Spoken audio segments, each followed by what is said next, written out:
Hey everybody, this is Darren Van Dam, and you are watching Flick Connection, the show that helps you get more out of movies, and today we're going to be looking at all the best stuff HBO Max has just added.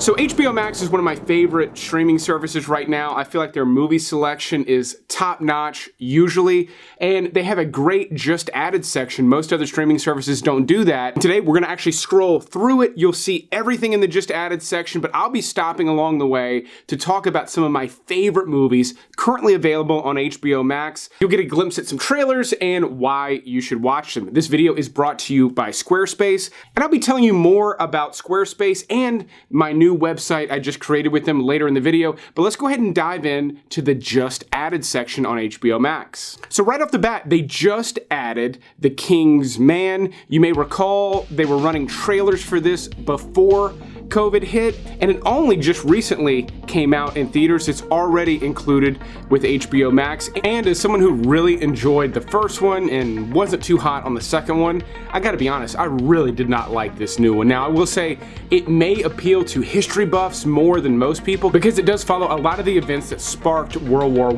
I, including the assassination of Archduke Franz Ferdinand. All that's depicted in the movie, so that's interesting, yet the tone of this movie is completely different from the other two. It's very dry and kind of confused, the tone is. So this one really kind of baffled me, again, because the tone was so strange. Maybe I'll give it another shot one day, but there's plenty of other good stuff on this list. All right, scrolling down a little bit further, here are a couple disappointments. The Many Saints of Newark, Antlers, and Kimmy were just all disappointments to me because I like the creators behind them and felt like all of these movies were subpar.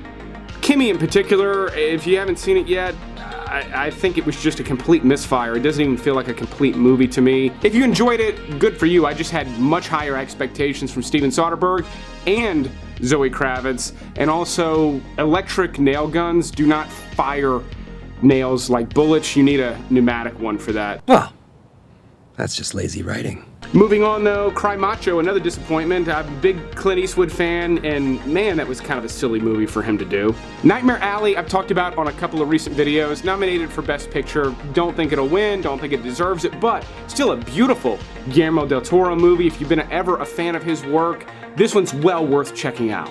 Kick-Ass 2, Red 2, okay, here we go. All right, we got a couple here. 3:10 to Yuma, I think, is one of the best westerns to have come out this century. At least it's in a small handful of really good westerns. It's got a great look to it, great performances from everybody on screen, especially Ben Foster. It's one of my favorite roles he's ever done, even though he does not speak much in the movie. If it's been a long time since you've seen a good Western, again, this is one of the best ones to have come out in the last 20 years or so. After the Sunset is a mediocre heist movie. It's fun, but it's got a lot of silliness to it. As long as you don't want to take it too seriously, you could have fun with that one. And then Australia, I think, is a really underrated movie. It's from Baz Luhrmann, who did Romeo and Juliet, Moulin Rouge, and The Great Gatsby. And while Australia is not his best movie, it might be his longest and most epic. The story gets a little bit lost along the way because it's so long and so epic and so sort of over the top at times, but still one of the most beautiful things you could probably watch on HBO Max right now. Blood Diamond, The Deadpool, great movies. Kill Bill Volume 1 and 2. I'm not gonna spend time talking about movies that I know you've seen a bunch of times. I will, however, stop to talk about From Paris with Love, which is not a good movie. In fact, it is a bad movie. John Travolta is kind of silly as this badass mercenary type character. However, it is a fun movie. I do enjoy it. If you want to watch kind of a ridiculous action movie, From Paris with Love has great moments in it. Monsters is a great little indie flick. I've recommended it a bunch of times. Just don't expect a bunch of monsters in it. And then RIDDICK, I think, is another really underrated movie. I love the introduction of the Riddick character in Pitch Black. That's such a great sci-fi horror movie. Then they did the Chronicles of Riddick, made it PG-13, tried to do this big epic thing, and I think it just did not work. Then years later, I think about 10 years later, they came out with RIDDICK, which is just a great rated R sci-fi flick. It's got some fantastic story elements in it, It's visually stunning, and it's a smaller story, which I think works better for this Riddick character. So if you wrote this one off, I would say if you enjoyed Pitch Black, you should definitely give Riddick a shot. Now I will say, I'm such a geek, I research everything, probably too much. In fact, I research light bulbs before I buy them. So you can bet when I decided I was gonna make a website, I did a ton of research, and I landed on today's sponsor, Squarespace. Now, I actually signed up for Squarespace and began creating this website long before they reached out about sponsoring some videos. And I'm so glad I did, because Squarespace made it super, and I mean super easy, to create a beautiful website. And it's not just a web page. It's interactive, it's dynamic, and it was incredibly simple to set up. I mean, it easily integrates my YouTube content. I mean, it could not be easier to add videos to the page, and it adjusts to desktop and mobile seamlessly, and I didn't do anything to set that up. That's just how easy Squarespace was to use. They're even making it easy for me to start a newsletter. By the way, you can go to DarrenVanDam.com right now and sign up. It's completely free, and I'm gonna give you movie recommendations directly to your inbox every week, and I can manage all of that directly inside of Squarespace. And right now you can just go directly to squarespace.com and sign up for a free trial. That's what I did. But when you are ready to launch a website or just purchase a domain name, go to squarespace.com/flickconnection and you'll save 10% off your first order. If you're not sold yet, go check out DarrenVanDam.com and see all the stuff a knucklehead like me was able to do with no hangups or headaches with Squarespace. But with that, let's go ahead and move on with the rest of this list. Rob Roy is just a classic Liam Neeson flick. If it's been a while since you've seen it, it'll be well worth putting on if you get the time.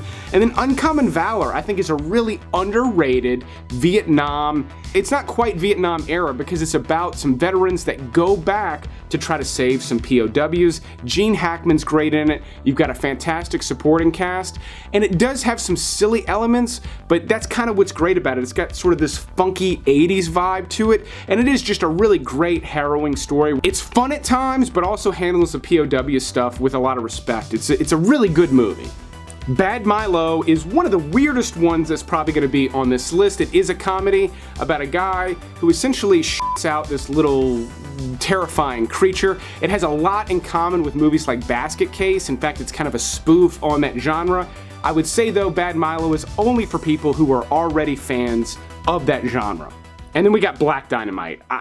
Longtime subscribers know I think this is one of the funniest movies ever made. I love everything about it. Michael Jai White, I've never seen him funnier in anything, and that goes for a lot of the supporting cast, of which are some great people in this movie. I'm declaring war on anybody who sells drugs in our community. But Black Dynamite, I sell drugs to the community. This too is a spoof, but it's spoofing blaxploitation films, and it does a great job of that in the beginning. There's a lot of silly stuff where you can see boom mics, people looking at the camera, all that stuff is fun, and the story's really funny. But then as you get into like the last 30 minutes of this movie, it just gets wilder and crazier, and then as you get into the last 10 minutes, it goes even crazier, and it is so funny. Everyone's having such a good time on screen. I think that's what really makes this movie work. If you generally like these more silly, spoof-type comedies, Black Dynamite is top shelf stuff in my opinion. City Slickers, Crazy Stupid Love, Contagion just got added. As good as that movie is, I know a lot of people watched it at the beginning of the pandemic. I honestly cannot think of a movie I would rather watch less right now, so let's move on. Donnie Darko, classic stuff. If you've never seen it, it's the classic for a reason. Man, they got good stuff on here. Sleeping with the Enemy is a great movie. Splinter is a great little sci-fi horror movie about some people trapped in a gas station with this little critter outside. It's a simple gimmick, yet the movie really takes full advantage of it. So if you like sci-fi horror stuff, Splinter is a great little hidden gem. And then I know I'm not talking about really famous movies here, but The Untouchables is one of my favorite movies of all time, or at least it's probably in my top 25. It does feel pretty dated today, but still, you've got great performances from a ton of people, including one of Sean Connery's last great roles. Obviously, it's based on the true story of Elliot Ness bringing down Al Capone. By the way, Al Capone is played by Robert De Niro, and even though he's not really in the movie much, he does get a couple of really great scenes, especially his opening scene. So this is just fantastic Prohibition era stuff. In fact, it might be one of the best movies about that era ever made. The Iron Giant and Rango, two classic animated movies that I think, as popular as they are, they're both still underrated. The Iron Giant, you've got beautiful, classic, hand-drawn animation and a really fantastic story that goes with sort of this Cold War era thing. So it's entertaining for kids because there's a giant robot, yet there's a lot of like geopolitical stuff that is really engaging for adults in this movie as well, that is not going to bore kids either. It's a beautiful balance with that one. And then Rango is a really amazing movie. It was directed by Gore Verbinski, who did the Pirates of the Caribbean movies and a bunch of really beautiful stuff. I think Rango is easily his most beautiful movie. For an animated movie, it's got some of the most amazing cinematography. The graphics in it still look cutting edge, and they perform this entire thing as a stage play. But all the actors actually acted everything out, and you can kind of tell this does feel more theatrical than a lot of animated movies do. So just an underrated one that, I know it's a blockbuster, but it's up there with a lot of Pixar movies, and I do not think it gets the respect it deserves. Chinatown, another classic. A lot of people regard this as one of the best movies ever made, and while I don't see that, it really is one of the best in this genre. If you've never seen it and you're in the mood for a good mystery flick, put it on, and I promise you, you're gonna notice a lot of stuff that you've seen in movies and shows that came out long after 1974. That's how influential Chinatown is. The Ice Pirates, if you want some classic cheesy sci-fi stuff, and then some classics here with Network and The Searchers.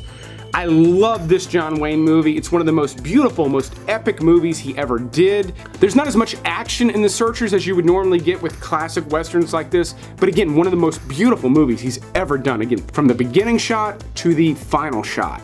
For movie buffs, The Searchers is absolutely a must-watch. And then Soylent Green is a classic sci-fi movie starring Charlton Heston. It's very dated, but it's got some classic lines from it. This is another one. I think movie buffs need to see it. It's not one of my favorites, not just of his, but of this genre, but it still kind of is required viewing if you want to call yourself a movie buff. I would put THX 1138 in a similar category. This was technically George Lucas's first movie, however, this version is a remastered version with some things added to it. Well, normally I would have a problem with that. I think it does actually add to THX. He didn't overdo it with this one. You can tell when there's some graphics, so it kind of takes you out of a movie that was done decades ago, but those touches are more subtle in THX. This is not one I'd strongly urge everyone to watch, but I would say another one. If you consider yourself to be a movie buff, you need to get this one under your belt at some point. They added West Side Story. The only real reason I would say to watch that now, obviously if you love it, go revisit it. But if you want to compare it to the new Steven Spielberg version, which again, nominated for Best Picture, you can check it out on HBO Max right now.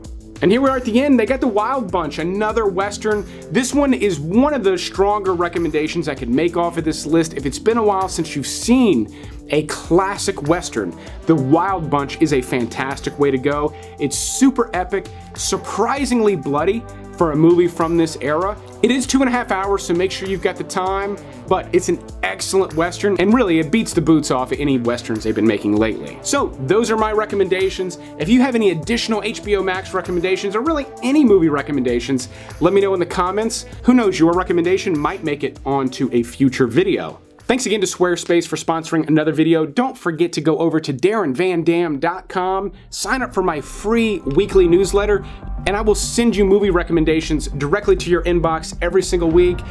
Just like the channel, I manage the website and the email stuff all myself, so I'm not giving your information to anybody. Literally, I'm only gonna be sending you the one weekly email. I just wanna give you a little bit extra value for being such good supporters of the channel. But I will keep making these videos as long as you keep watching them. Thanks for checking out this episode, and you will see me on the next one.